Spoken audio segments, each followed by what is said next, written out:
When you hear Italian Pilot Pig voiced by Michael Keaton, what else can you think but absolute peak? Well, believe it or not, the dubs of Studio Ghibli are, somehow, even greater than the likes of an Italian Pilot Pig voiced by Michael Keaton, though that is most definitely molto bene too. We get star after star in Ghibli movies. Hell, Star Wars star Mark Hamill has taken his voice acting talents across 3 different Ghibli movies. There's no shortage of great performances to be found in the dubs of these films, and that's high praise coming from a subtitle supremacy weeb. So let's dive in and show some love to some of our favorite Ghibli dub voice actors. Everybody loves Raymond?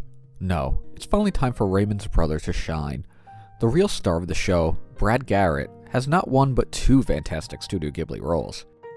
Alright, really it's only 1 because his acting as Hosono's husband in Kiki's Delivery Service essentially just has him grunt a few times. But a few Brad Garrett grunts are still better than what most actors can spit out of their mouths across their whole careers. Garrett's true time to shine came in Porco Rosso as the big boss of the Mama Aiuto gang. As someone who took 8 years of Italian from middle school to high school and college, I at least know that the word aiuto means help and the word mama means mama. Perhaps his gang name is a cry for help, as Brad Garrett's role in Everybody Loves Raymond involves his mother being a full-time nightmare. Now, of course not all old ladies are miserable Italian Americans. What if I told you we could have Betty White and the Golden Girls living in a Japanese old folk home? That sounds like a dream come true, right? Well, buckle up because Ponyo gives us exactly that. And it also gives us about 4 lines of dialogue from Matt Damon for some reason, but he didn't quite steal the show. You know what, though? The best part of Ponyo is not Betty White, and it's certainly not Matt Damon. It's Liam Neeson as Fujimoto. I was once in the same luxury suite as Liam Neeson at a New York Rangers game, and let me tell you, I was terrified to talk to him.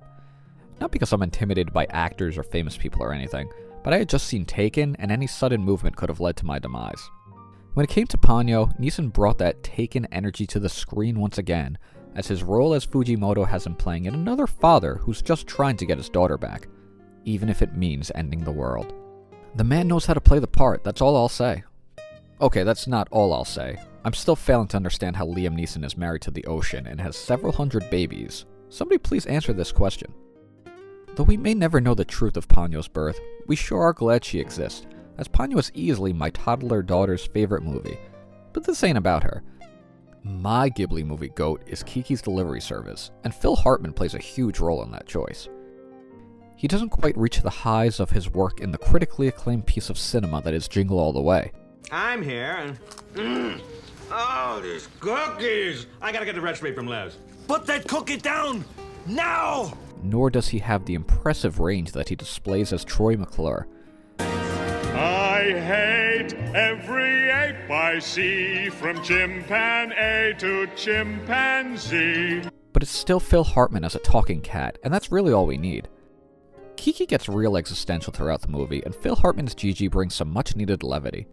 Considering one of Kiki's witch powers seems to be magic that gives Gigi a voice, I think it says a lot that she chose the guy from Jingle All the Way to be the voice of her talking cat. On the flip side, we've got Kirsten Dunst putting on an all-star performance as Kiki, so it's no surprise they bring Phil Hartman to the table to try to match that. Who needs Peter Parker when you have a talking cat? Unfortunately, Tobey Maguire doesn't appear in any Studio Ghibli movies, but another Spider-Man, Tom Holland, shows up in the UK dub of The Secret World of Arrietty. But I didn't watch that version, so I got Amy Poehler and Will Arnett playing these diminutive parents. I like to envision everything these two do as their freaky brother-sister duo from Blades of Glory, so truthfully, it kinda took me out of it. But in a sick way, I also kinda liked it?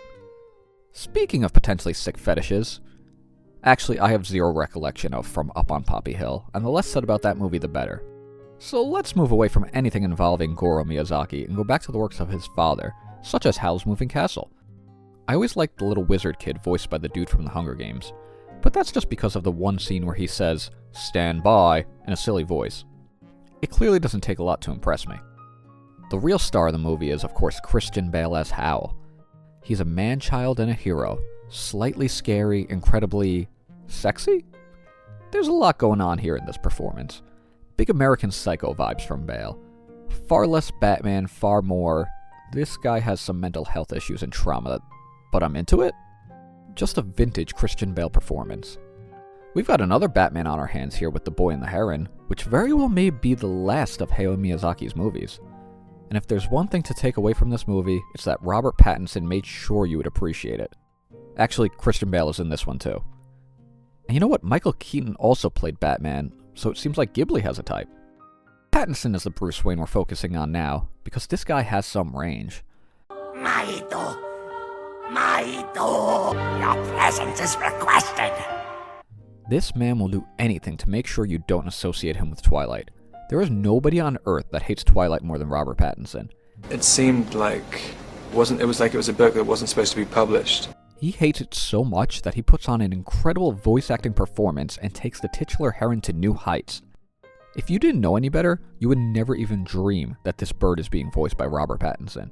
Just goes out there and puts on an award-worthy effort to ensure not a single person in the audience even thinks, "Hey, is that the guy from Twilight?" No shot. Alas, not one of these aforementioned actors could ever dream of topping the talents of a man who not only excels with his voice, but with a bat as well. No, not the bats from Twilight, the other kind of bat. Though they do play baseball in Twilight for some reason. We're getting distracted here.